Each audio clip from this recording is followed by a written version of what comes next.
This is the Final Word Daily, the Australia-India Daily, the second one-day international at Adelaide. The show is brought to you by Maurice Blackburn, the number one plaintiff law firm in Australia. And because a match was played in Adelaide, it, of course, has to be presented to you by Adelaide's favourite son, Bharat Sundaresan. Welcome to the show, and please tell us all about this ODI in the space of 30 seconds. I certainly will. It was the most torturous beginning you'll ever see for an opening batter, especially one who's made 3 double hundreds. And Rohit Sharma somehow survived, somehow fought through it, and made a 50. So did a couple of others in the Indian team. They somehow scratched around to make 264.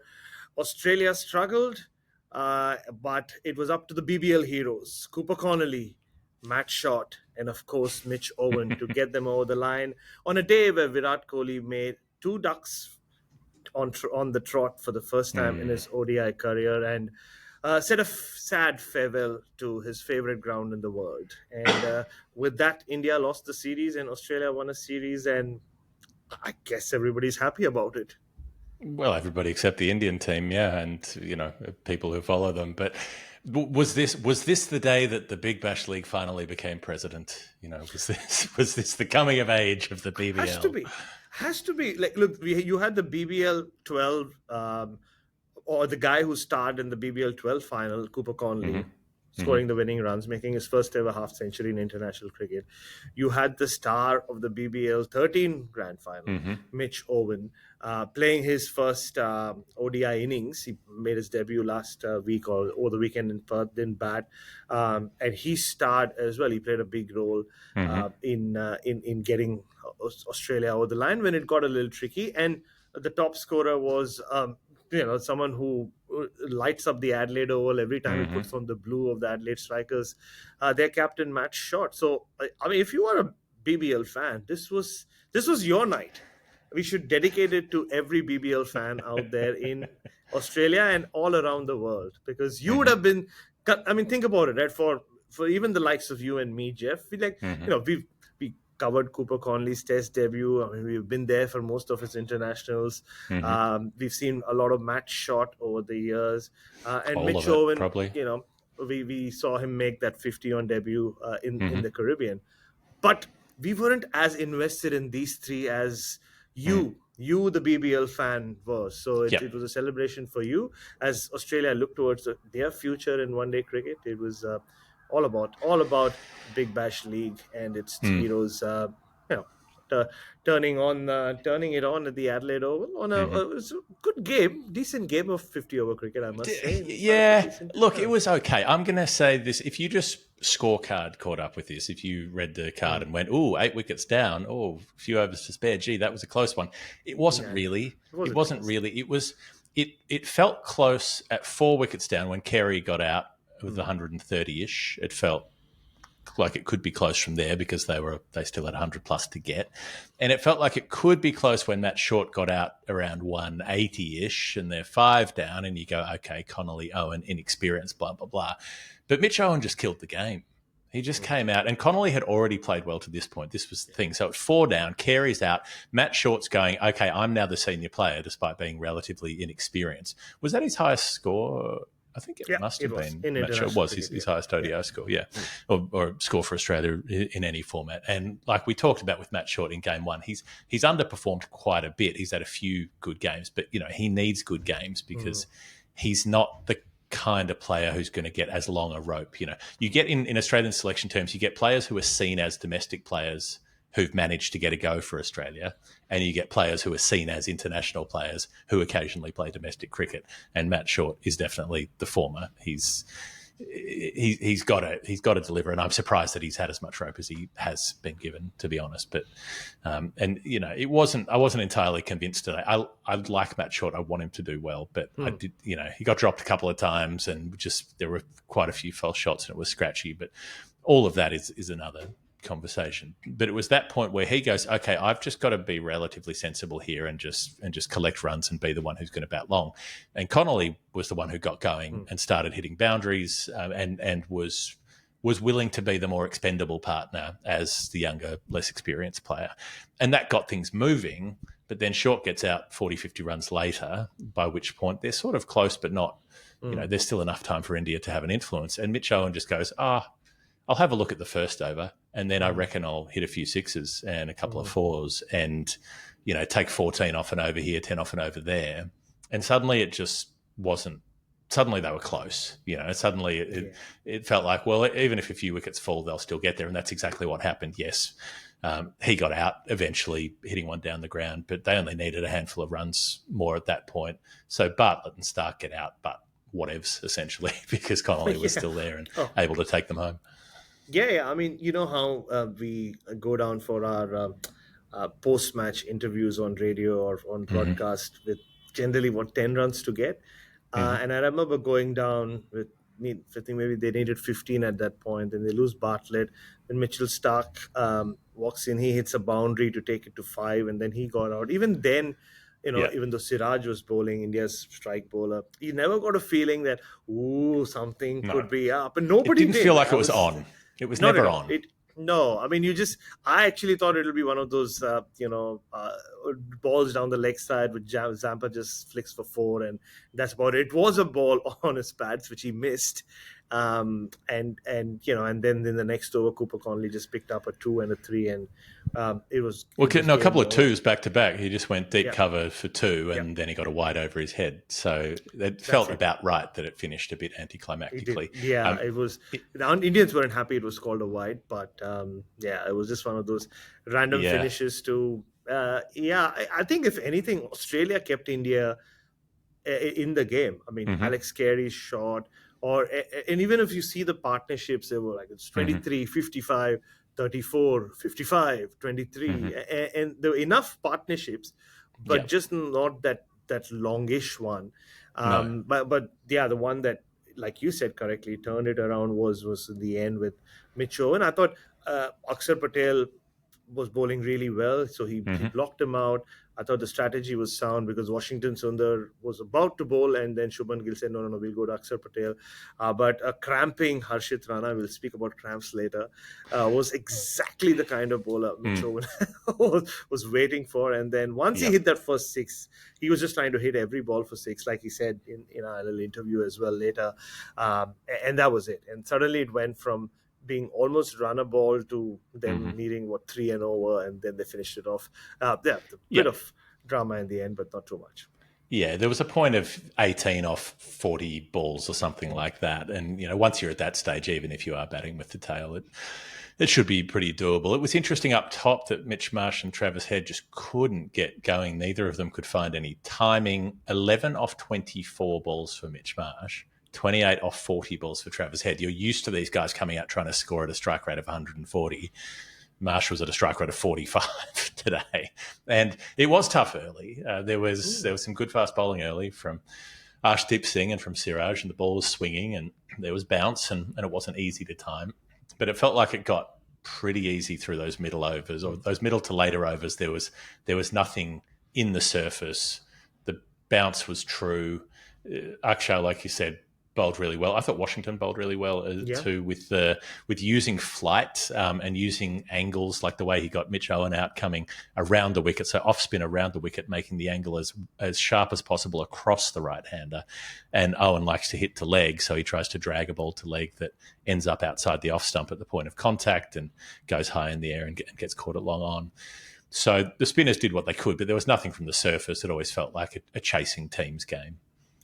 And I think it was sort of a mirror image of how the first innings played out, which is India's innings played out. It was very difficult at the start. Josh Hazlewood probably bowled one of the best wicketless 10-over spells you'll ever see, none for 29.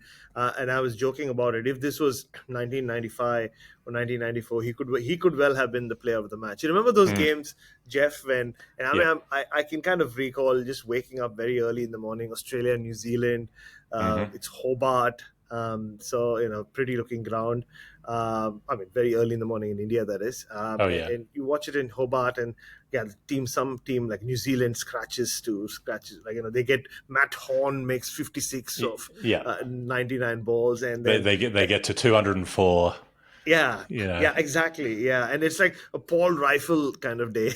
He goes none for 24, three maidens and 10 overs. That yeah. I mean, I say that, but Well, this was there's the Nathan Bracken one. Remember the none for man of the match, none for yes. he was none for 20 or something of his 10 overs. Yeah, and probably the last time a Nunfer got man of the match or a player of the match. So, but if anyone did, Josh Hazelwood did. I mean, Adam Zampa then came and took those 4 wickets and ended up as player of the match.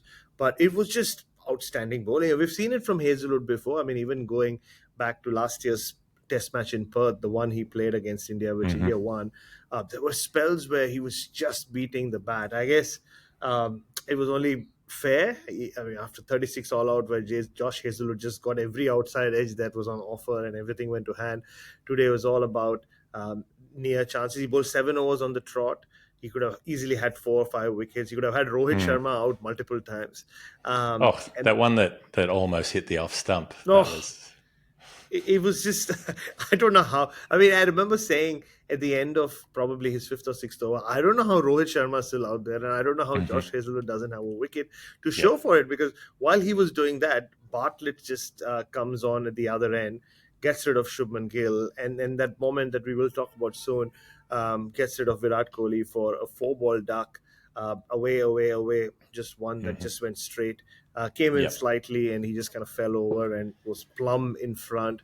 But then Hazelwood just continued, and then he was brought back much earlier. I think in Mm. 34th over, with KL Rahul had just walked out to bat, and then once again he kept beating the outside edge and somehow just wasn't lucky enough to get a hmm wicket. So, but just comparing the two innings, so Rohit Sharma was at 1.30 of 62, and then he hits a couple of sixes of Mitch Owen, and he ended up scoring 41 runs of the last 34 or 35 balls he faced. Yep. So batting did get easier for India as well. I think India just didn't capitalize, and they Yeah. lost wickets pretty much like Australia did. It was one of those irritating days where nobody seemed to want to like really take the game Mm. by the scruff of the neck and make a big score. It was one of those 61, Yeah. 72, 77 kind of days. Yeah, Akshar came in and made a fast score, and threw the bat and got things moving a bit. So Rohit ends up with 73.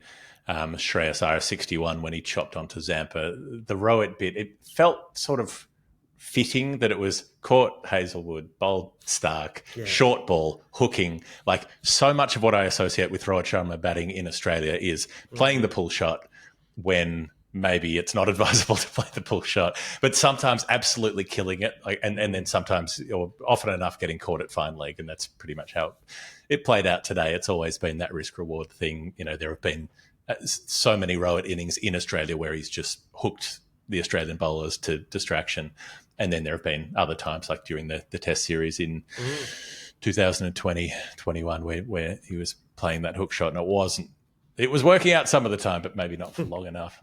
Anyway, Akshar a quick 44 in the middle, and Harshit Rana smacked a few at the end, along with Ashdeep Singh to get them up to 264 for 9. But it was not enough. A couple of notable things today. Rohit going past Sourav Ganguly for the second most runs as an opener for India. Hasn't quite gone past Ganguly for full career runs. He's 114 runs away. So if he can keep it going, if he can keep this ODI specialist thing going, he could go into second spot behind Tendulkar for one-day runs. He'd be 9th overall. So Tendulkar, Sangakkara, Kohli, Ponting, Jayasuriya, Jayawardene, Inzamam, Callis. That's your top 8. Kohli, meanwhile, is 53 runs from second place. So 2 ducks means he hasn't closed the gap, but could still do it in Sydney if he can find a way to get in to catch Sangakkara and be second all-time behind Tendulkar. And it's notable that in that list, if in that top 10 where they both are, all of those other players are 90s players. It's in the peak era, the ODI glut, when there was so much one-day cricket, that those players all played hundreds more matches than Rohit and Kohli have done, and yet they're in that top 10. So it's testament to why they're still being retained, their services are being retained, to see if they can have one last hurrah, because they've had careers that are so disproportionately ahead of even contemporary ODI players. Oh yeah, absolutely. And I think with Rohit Sharma, he kind of showed. I mean, there were glimpses of the old Rohit, just before he got out, there was this inside out boundary of match shot. I think it was pulling off spin where he hit him over the covers. And in the next over of Cooper Connolly, he went down on one knee. And like he does, he kind of slog sweeps it quite square. And just when you thought that he had things going his way, Mitchell Starc was brought back. And I think it's just that extra pace. And I think that's what catches up with batters as they get older. Right? It was just that with Mitch Owen, medium pace, he got into position. Even that, the first one, he wasn't in control. The second one, he smacked.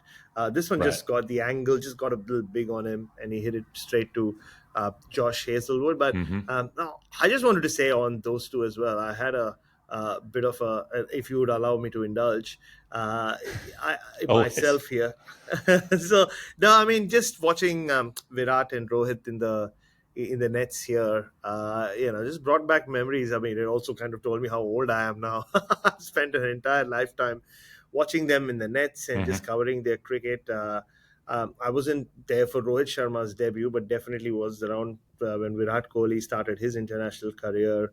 Covering his first ever Test series in 2011, and the hundreds and hundreds and hundreds of. I mean, imagine if I'm feeling like that about them, what it will be like when Steve Smith retires. Jeff, I might have to take a week off to mourn. I don't know what will I do with the rest of my life. And then I feel the same way. He's literally my entire career covering cricket. It's like that. It coincides with Smith coming back into the team in 2013. Really, of being on the road at least. I was doing it remotely before that, but it's a strange thing to consider. I mean, and I had a lovely catch up with Rohit in Perth, like where it was just literally about our personal lives, really, nothing about cricket. Where he is with his family and his daughter, and now is the second child as well. What his future is like, where is he going to stay in Bombay? What he's looking to do.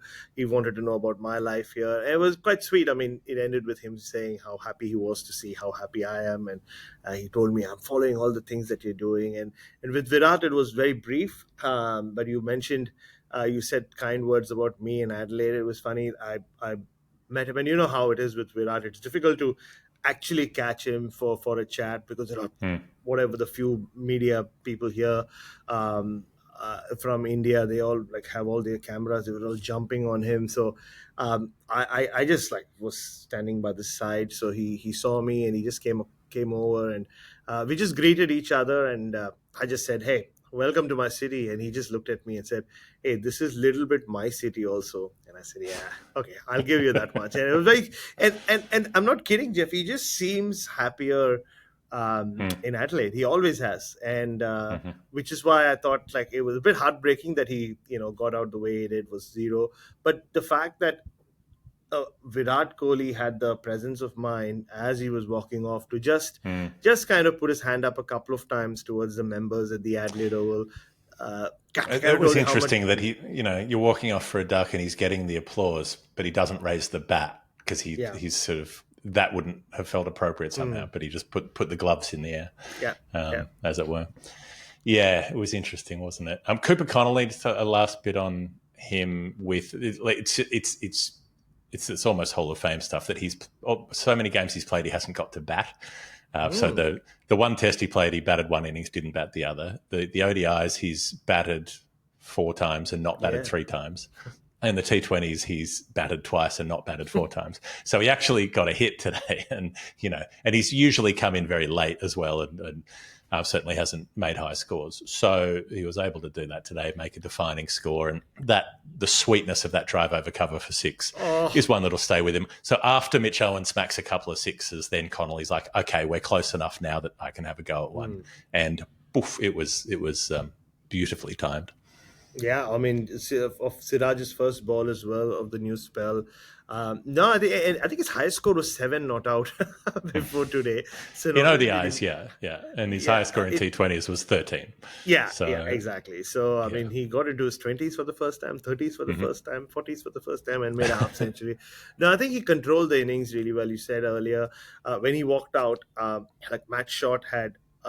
Matt Short seemed to be in that sort of confused state as to could he continue playing with the freedom, because now all of a sudden he was a senior player, and it was a unique or a new thing for him to get used to after Alex Carey got out. But Cooper Connolly took the pressure away from him, and then Mitch Owen did the same for Cooper Connolly, and then they got over the line. So it was one of those days where it was weird, right? Like the whole focus was on the old or the could Rohit and Virat do something? Rohit got runs, Virat did not. Imagine how that'll go down on social media, Jeff Bye. But at the same time, with Australia, I mean, it could easily have been a Travis Head day. And when he picked him off for six, picked Siraj off for six, I thought it could well be a Travis Head day. It wasn't to be, so that's good. So while India is still sort of stuck in the past in some ways, Australia could look towards a bright future. That's one way of putting it. We will go to the Hall of Fame. The show is brought to you by Maurice Blackburn, the #1 plaintiff law firm in Australia. If you need legal support, go and talk to them, particularly things like superannuation insurance, accessing your insurance if insurers aren't going to pay it out, things of that nature. They've got offices around Australia. Go and check them out if you can. Hall of Fame in a moment. It's the final word. It is the daily. Bharat, it is raining in Mumbai. Just to let you know, I'm watching the India-New Zealand women's game while recording this with you because we're also covering that later. If that game gets washed out, Sri Lanka can jump India and make the finals if they win their last game. Yeah. Oh, wow. So both New Zealand and India could be knocked out if this is a washout, which is... It's tantalising. And India are bossing that game. They made 329 and they've got 2 overs to spare, which they probably won't get to face now because it'll get reduced depending how long it rains for. Anyway, you'll hear more about what happened on that on the Women's World Cup Daily. If you haven't been listening to those shows, listen in because we're having a good time. Now, Hall of Fame. What have we got? I'm going to start with the catching and non-catching today. We had 2 absolute screamers that weren't quite taken. The Nitish Kumar Reddy pull shot from Head at mid-wicket where he's both feet off the ground, back arched, arm behind him, one-handed, got it in the fingers and then couldn't hold on the way down. Would have been the best of his career if he'd held it. And then the one that Matt Short hit as hard as you can possibly hit a cricket ball, square of the wicket at Akshar Patel, who somehow got hand to it. It wasn't that he had to dive for it. It was just going so quickly, but it almost took his thumb off. He ended up off the field for treatment and so on. Again, couldn't hold on to it. And then the simplest catch in the world from Short is hit to Siraj at backward point, who somehow manages to spoon it up into his sternum and then lose it on the rebound while his foot slips out from under him. He manages to be the most ungainly looking cricketer. It's like Siraj has no bones sometimes.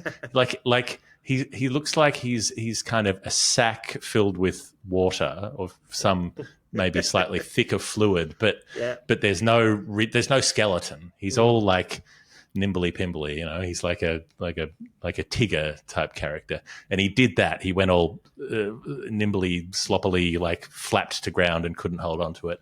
And then later he manages to catch one out at deep mid-wicket, which was not an easy catch. It was going very high.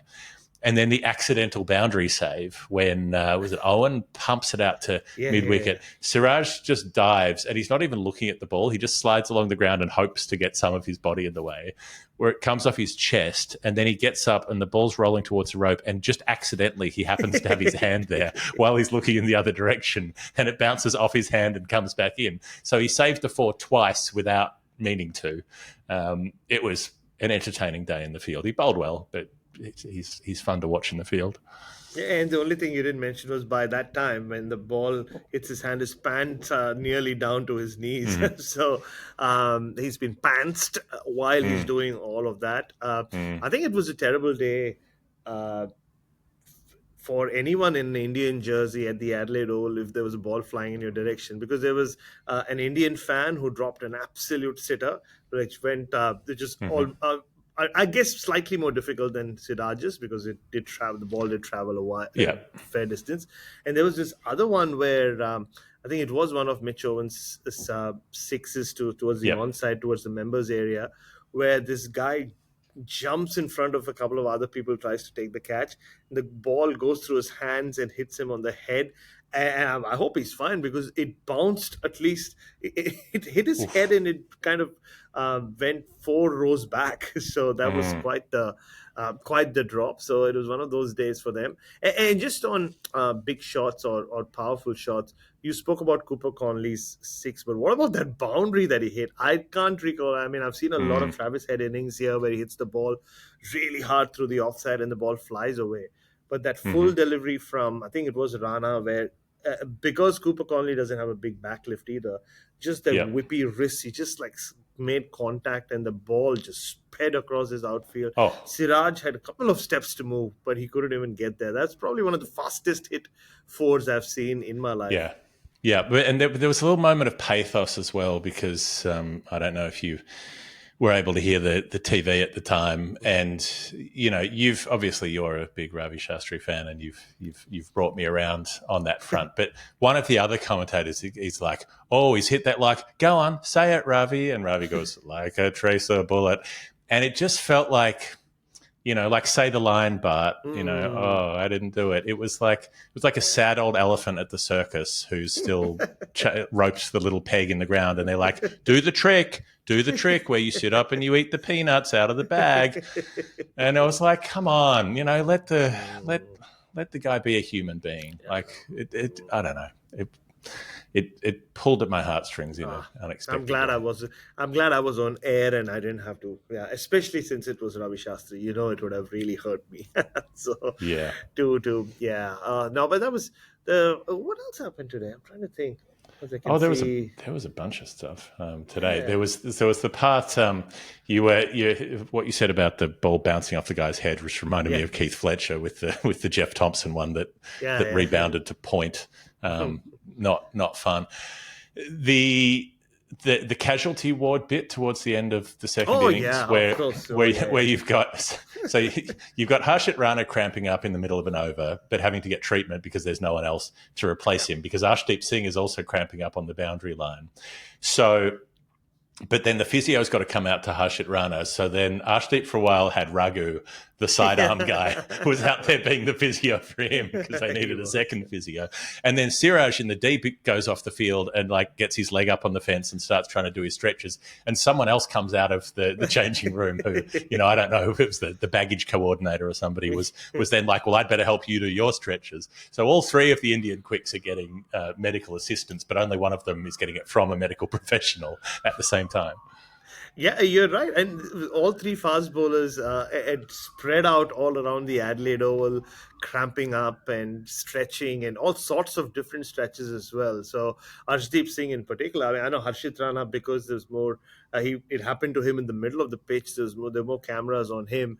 But Arshdeep Singh, that must have gone on for nearly 4 or 5 overs. So it was crazy during that period, and you're wondering who they would turn to, because Nitish Reddy also had, I think he pulled up sore while chasing a ball pretty early on, but he also pulled up sore from getting fucking pumped when he was true. bowling. Yeah. I mean, they went after him very deliberately and specifically today. Yeah. Renshaw, didn't mention Renshaw, who batted pretty well. In the middle, he was specifically targeting Reddy, and that was definitely picked as the weak link. So they'll need some changes for Sydney. So presumably, it's Prasidh Krishna who's in the squad, isn't it? And then Kuldeep, who again just mystified why Kuldeep's not playing more games anywhere, wherever, but. They might need a third replacement bowler. They need to get someone in from the T20 squad or something. And one final mention, maybe it's anti-Hall of Fame. And this isn't targeted at this particular kid, but it's a cumulative effect. The kids with the signs, because there was one today going, "Give me your gloves," blah, blah, blah. Yeah. I'm so over this shit. Like, it's so manipulative you're putting this pressure on a player, and it makes it inorganic, because it used to be a nice thing that once in a while a player would be like, oh, I'll give, a tennis player gives their hat to a kid and it gets stolen by a Polish CEO who then gets fired or whatever. Like, it would be impromptu. But if you're out there angling for it, and that no kid's going to the ground doing that unless their parents have urged them to do it, right? Like, they have these nice, neatly made signs, and I'm like, that 8-year-old didn't make that sign. One of your parents made that sign to be like, give me that's their stuff that they're using, and maybe they need that, and maybe it's. But if you do get given it, it's supposed to be an organic thing, not something that you pressure a player into. Fuck off with this stuff. It's just it's become a plague, and it's everywhere, and it's gross. Have some self-respect. And also for me, it reminds me of the time. I might have mentioned this on the show before when Henry Blofeld was a big deal on Indian television in the early 90s, and he would love to, and you can imagine what it was like back 32 years ago, where the camera would pan around the Indian grounds, and he would talk about all the women wearing their pretty earrings. And one day, I don't know what the game was, we were watching it on TV at home, and there was a boy, little boy whose ears were pierced, and he was holding a thing saying, "Oh, hi Henry, talk about me." And this is me sitting next to my brother, and him going, that would be a very good idea. Next time we go and watch a game in Mumbai, maybe we should pierce your ears. And knowing as you know, knowing your brother, he'd try to do it in the kitchen sink I with no anesthetic. I was glad that the next game in Mumbai, I mean, after he said that, was at least a year away. I think that was the 96, and he'd moved on or he'd forgotten. You can imagine how I slept that night. All because of Henry Blofeld. So yeah, you're right. It's just my final one for the day is just speaking of India. I honestly had to drive like I was in India to get to the ground on time. It was crazy traffic, and twice I had to drive on the wrong side of the roads. I'm not very proud of it, but I'm just glad I still have those skills with me, right? Because it was traffic everywhere all around the ground. But I don't know, where do these people go? I mean, it was supposed to be a full house, but I guess there were 37,000 people. That's not close to a full house. And it should be 50, 52 or something, isn't it? Like if it's you think full. So, yeah. I mean, especially the Riverbank stand, the giant one right above the media center, that was basically empty. So I'm not sure what happens to all these tickets. But yeah, I mean, the streets were... streets did feel like it wasn't as crazy as Melbourne for that India-Pakistan match that we covered 3 years ago. To the day, actually, I found out. But yeah, it was crazy enough. But you're still thinking about my brother. I can't stop thinking about it. It's unbelievable. I can just imagine him going to the kitchen, finding like whatever handy implement, get a skewer from the shish kebabs or something, and just it's easy. It's easy. But it doesn't hurt. Heaps of people have it. Yeah, it'll take a year to heal, but then you'll have earrings, and then we'll. Yeah. Oh well, maybe that's our job in Adelaide the day before the test. You and I will go and get our ears pierced. I think it's about time. It's about time. Finally, it's the only way to be safe. It's the only way to be sure that your brother won't show up and make you do it. You never know. Some things can be a slow burn. You never know. Yeah. All right. Thank you, Bharat, for joining us. If you want to support the show, please go to patreon.com/thefinalword. Be part of what we're doing, which is having a lot of fun for the most part. Thanks to Maurice Blackburn. And also, if you want to get kit for women and girls that's specifically made for them to wear while they're playing cricket, lacunasports.co.uk. All right. That's it. That's us. We'll have Game 3 from Sydney when Kuldeep Yadav presumably will be bowling India to a victory while Virat Kohli goes past Sangakkara for the second most one-day runs. That's it. See you later.